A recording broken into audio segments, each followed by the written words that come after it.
Alerta vermelho. Capítulo 17. Análise do roubo.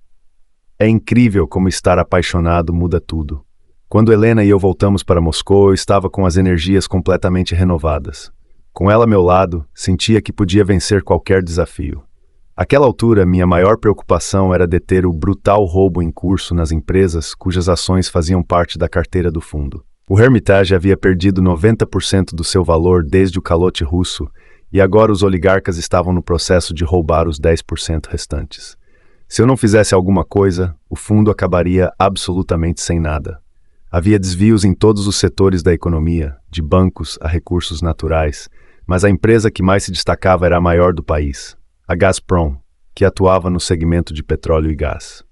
Em termos de produção e relevância estratégica, a Gazprom era uma das empresas mais importantes do mundo. No entanto, seu valor de mercado, 12 bilhões de dólares, era inferior ao de uma empresa americana média do ramo. Em termos de reservas de hidrocarboneto, ela era 8 vezes maior que a ExxonMobil e 12 vezes maior que a British Petroleum, as maiores petroleiras do mundo. Seu valor de mercado, contudo, era 99,7% menor que o dessas empresas, em termos de reservas de barris de petróleo. Por quê? A resposta simples é que a maioria dos investidores acreditava que 99,7% dos ativos da empresa tinham sido roubados. Mas como era possível que praticamente todos os ativos de uma das maiores empresas do mundo tivessem sido roubados? Ninguém tinha certeza, mas todo mundo aceitava isso como fato indiscutível. Embora tivesse ciência de que a desonestidade dos russos parecia não ter limite, eu não podia aceitar que os gestores da Gazprom tinham dilapidado totalmente a empresa. Se eu conseguisse de alguma maneira provar que o mercado estava errado, seria possível faturar muito dinheiro. Eu precisava estudar essa empresa e descobrir o que realmente estava acontecendo. Necessitava, em resumo, de uma análise do roubo. Mas como se faz o dimensionamento da roubalheira em uma companhia russa? Isso não se ensinava em Stanford. Obviamente, eu não poderia confrontar diretamente a direção da Gazprom. Tampouco poderia pedir a analistas vinculados a algum banco de investimento internacional importante. Eles só se importavam com trabalhos que gerassem honorários, o que significa que estavam tão comprometidos com os gestores da Gazprom que jamais admitiriam publicamente os clamorosos desvios que ocorriam bem debaixo do nariz deles. Refletindo sobre como agir, me dei conta de que minha experiência no Boston Consulting Group teria alguma utilidade nessa situação. Como consultor de gestão, eu aprendera que a melhor forma de responder a perguntas difíceis era achar gente que sabia as respostas e conversar com elas. Fiz então uma lista de pessoas que sabiam alguma coisa sobre a Gazprom: concorrentes, clientes, fornecedores, ex-empregados, funcionários de órgãos governamentais reguladores e assim por diante. Convidei cada um deles para se encontrar comigo para um café da manhã ou almoço, jantar, chá das 5, sobremesa.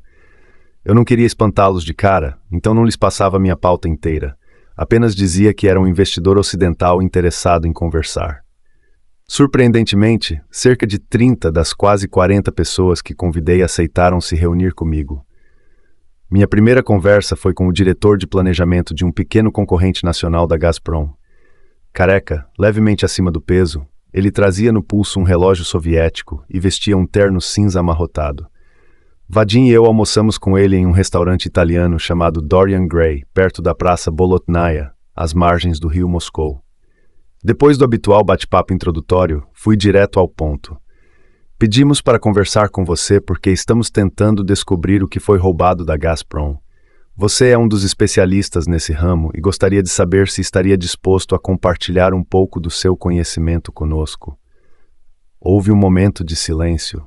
Pensei que tinha ido longe demais, mas eis que seu rosto se iluminou. Ele então colocou as mãos sobre a toalha de mesa branca, inclinou-se para a frente e disse: "Estou muito contente por vocês terem perguntado. Os administradores da Gazprom são o maior bando de pilantras do mundo. Eles estão roubando tudo." "Poderia dar exemplos?" pediu Vadim. "Olhem o Tarko Saleneftgaz", disse o homem, batendo com a colher na mesa. "Eles simplesmente o tiraram da Gazprom." "E o que é Tarko?" perguntou Vadim. "Tarko Saley", disse o homem, interrompendo.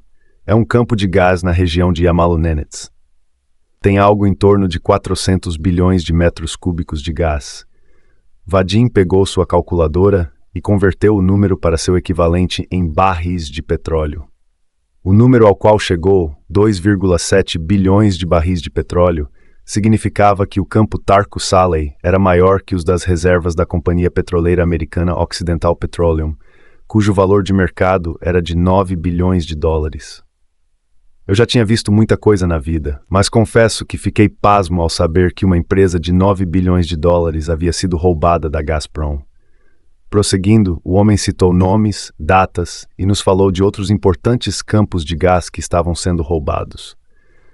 Fizemos todas as perguntas que nos vieram à mente e preenchemos 7 páginas de um caderno. Se não tivéssemos interrompido o almoço depois de 2 horas, estaríamos lá até agora falando com o sujeito. Sem querer, acabei topando com um dos mais importantes fenômenos sociais da Rússia pós-União Soviética, o cada vez mais profundo abismo entre ricos e pobres. Nos tempos de União Soviética, a pessoa mais rica da Rússia tinha cerca de 6 vezes mais recursos que a mais pobre. Membros do Politburo talvez até possuíssem um apartamento maior, um carro e uma boa casa de campo, mas não muito mais do que isso. Entretanto, no ano 2000, o mais rico passara a ter 250 mil vezes mais bens que o mais pobre. Essa má distribuição da riqueza surgiu e cresceu em tão curto espaço de tempo que contaminou psicologicamente a nação. As pessoas estavam tão revoltadas que se dispunham a abrir o coração para quem quisesse ouvi-las. A maior parte dos nossos outros encontros transcorreu mais ou menos da mesma forma. Conversamos com um consultor especializado na indústria do gás que nos falou de um outro campo roubado. Um executivo que trabalhava com oleodutos nos revelou como a Gazprom, nos tempos da antiga União Soviética, desviava todas as suas vendas de gás para um obscuro intermediário. Um ex-funcionário da empresa descreveu como a Gazprom fizera empréstimos a taxas menores que as de mercado para amigos dos diretores. Tudo somado, preenchemos 2 cadernos com graves acusações de roubo, desvios e fraudes. Se tomarmos como verdadeiras todas as informações que coletamos, sem dúvida concluiremos que se trata do maior roubo da história do setor. Mas havia um problema sério. Não tínhamos a menor ideia se essas alegações correspondiam à realidade. O que as pessoas nos diziam podia facilmente ser expressões de rancor ou ressentimento, exageros ou simplesmente informações equivocadas. Precisávamos arranjar um jeito de confirmar a veracidade do que nos relataram. Como checar qualquer coisa na Rússia? Não era exatamente esse o principal problema que enfrentávamos com a Gazprom desde o começo? Não era a Rússia um lugar tão nebuloso que às vezes era impossível ver o que estava a um palmo do nariz? Essa era a impressão, mas na verdade não havia nada indevassável. Bastava descascar um pouco o verniz para descobrir que, estranhamente, a Rússia era um dos lugares mais transparentes do mundo. Se soubesse como fazê-lo, era possível obter facilmente a informação procurada.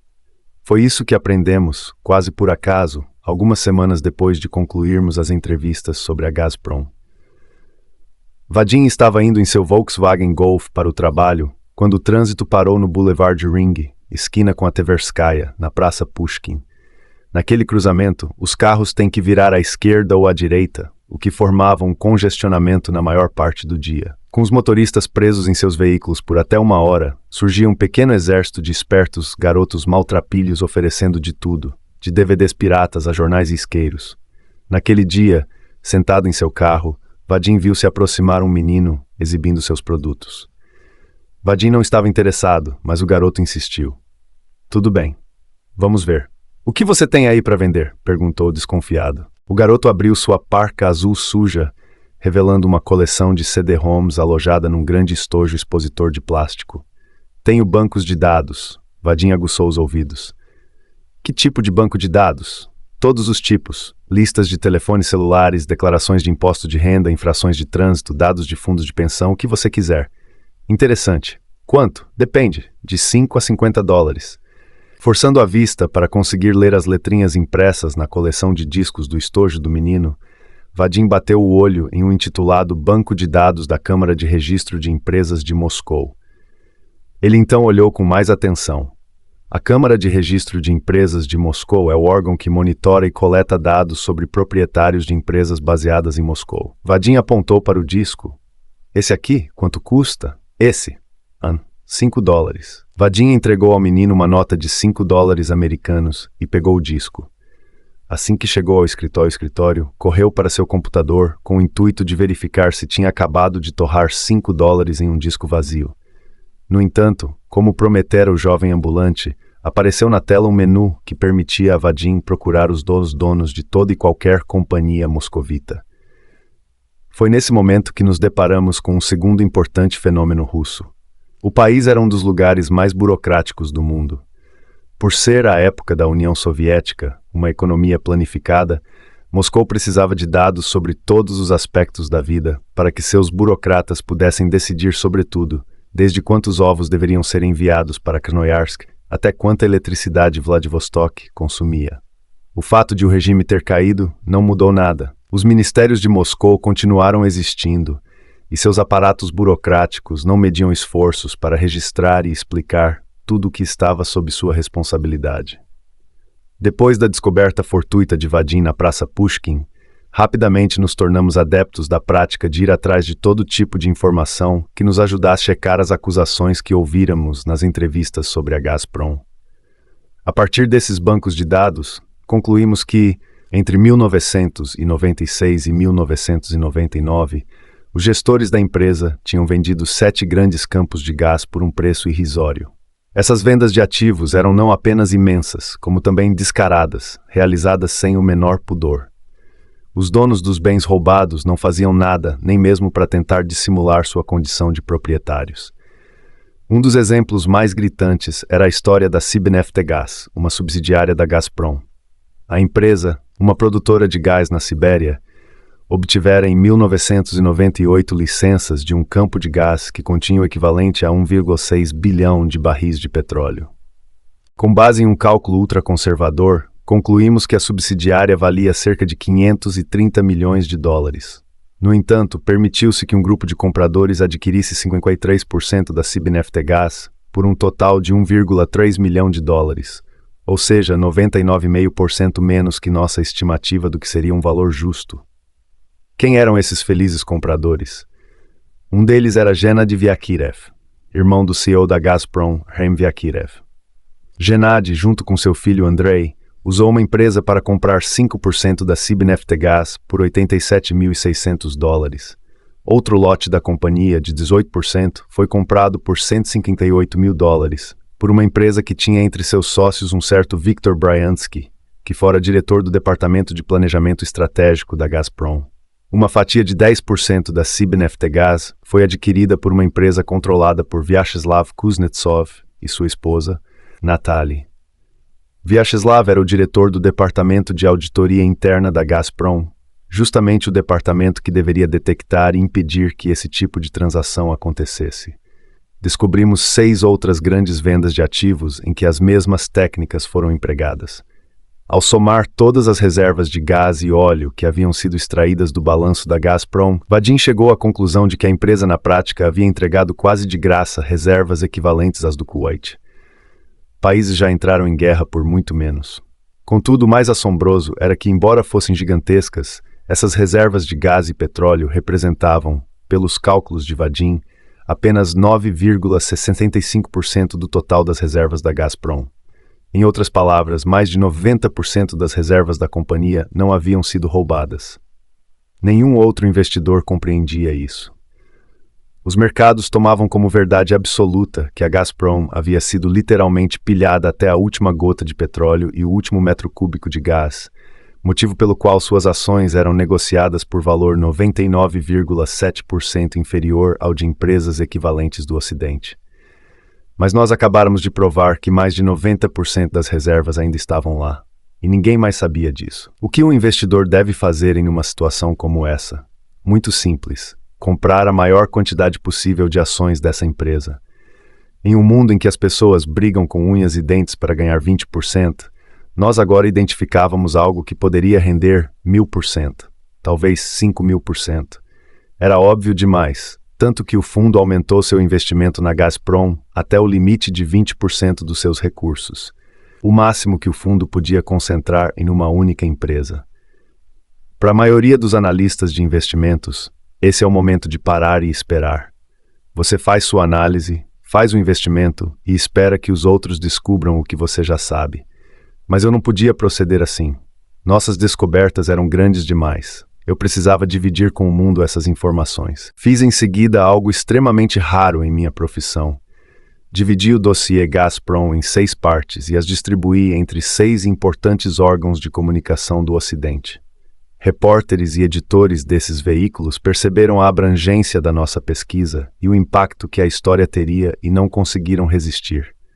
Havíamos poupado meses de trabalho investigativo para os jornalistas. Não demorou muito para que eles transformassem nossos levantamentos em uma enxurrada de matérias assombrosas. A primeira delas foi publicada nas páginas do The Wall Street Journal, em 24 de outubro de 2000, sob o título Como Queimar Gás. Descrevia como os campos de gás roubados tinham reservas suficientes para abastecer a Europa inteira por 5 anos. No dia seguinte, o Financial Times soltou sua matéria. Diretores da Gazprom fazem reunião para debater governança, em que detalhava as transações de familiares e amigos na Gazprom. Em 28 de outubro, o The New York Times publicou em sua seção de negócios estrangeiros diretores envolvidos na venda de ativos da Gazprom. Menos de um mês depois, em 20 de novembro, a Business Week veiculou o artigo Gazprom se queimando. Em 24 de dezembro, o The Washington Post publicou a matéria Vendas irregulares de ativos podem se tornar um desafio para Putin. O público, tanto na Rússia quanto no exterior, se assombrou com o nível de corrupção na Gazprom. Nos 6 meses seguintes, mais de 500 artigos em russo e 275 em inglês repercutiram nossas revelações sobre a companhia.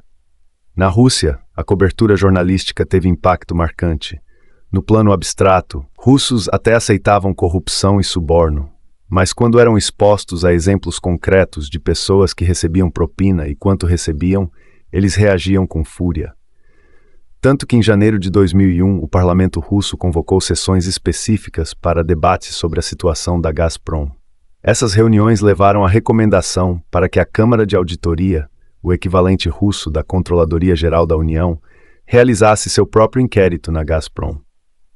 Em resposta ao inquérito da Câmara de Auditoria, o Conselho Diretor da Gazprom contratou a PricewaterhouseCoopers, PwC, a gigante de contabilidade americana, para realizar uma análise independente.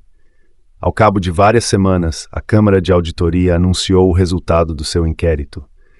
De modo previsível, disseram que não acharam nada de errado na conduta dos administradores da Gazprom. Eles justificaram as vendas de ativos alegando que a Gazprom estava com problemas de capital e precisava de injeção de recursos. Faltava então o relatório da PwC, que já faturava milhões como a responsável por auditar regularmente as contas da Gazprom. Em outras palavras, se o relatório incriminasse de alguma forma a Gazprom, incriminaria por conseguinte a própria PwC. Como era de se esperar, seu relatório também inocentou a Gazprom por seus atos, usando argumentos irracionais e obtusos para explicar por que tudo que havíamos exposto era razoável e legal. Embora não fossem desfechos totalmente inesperados, eu estava tão cheio de tudo aquilo que queria estar longe de Moscou em 30 de junho de 2001, data da Assembleia Geral Anual da Gazprom. Eu sabia que, não obstante todas as nossas revelações, os gestores ficariam circulando e se pavoneando para o mundo, enaltecendo a excelência da administração da empresa. Eu queria evitar toda aquela encenação, então convidei Helena para viajar comigo durante um fim de semana prolongado. Ela havia acabado de terminar um grande projeto no trabalho e aceitou.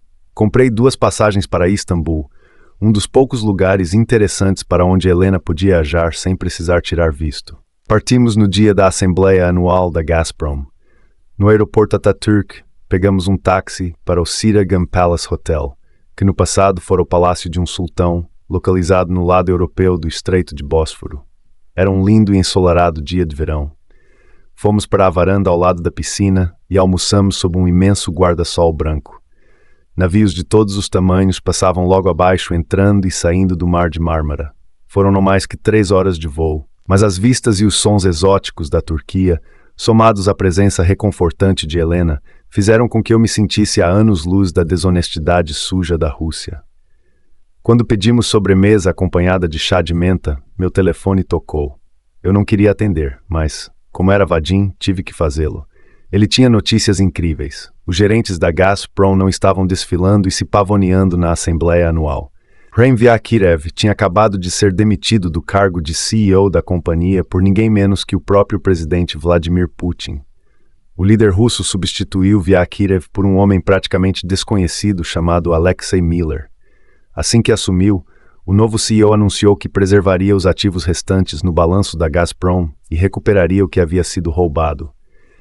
Em resposta a isso, o valor das ações da empresa subiu 134% em um dia. Nos 2 anos seguintes, dobrou novamente, e dobrou de novo e de novo. Em 2005, uma ação da Gazprom valia 100 vezes mais do que o preço pago pelo Hermitage quando comprou seus primeiros lotes. 100 vezes mais, não 100%. Nossa pequena campanha tinha livrado o país de um de seus oligarcas mais nojentos. Foi, sem dúvida, a melhor aplicação que fiz na vida. Nota de rodapé número 7. Barril de petróleo equivalente, BOE, é a unidade de energia usada para comparar metros cúbicos de gás com barris de petróleo.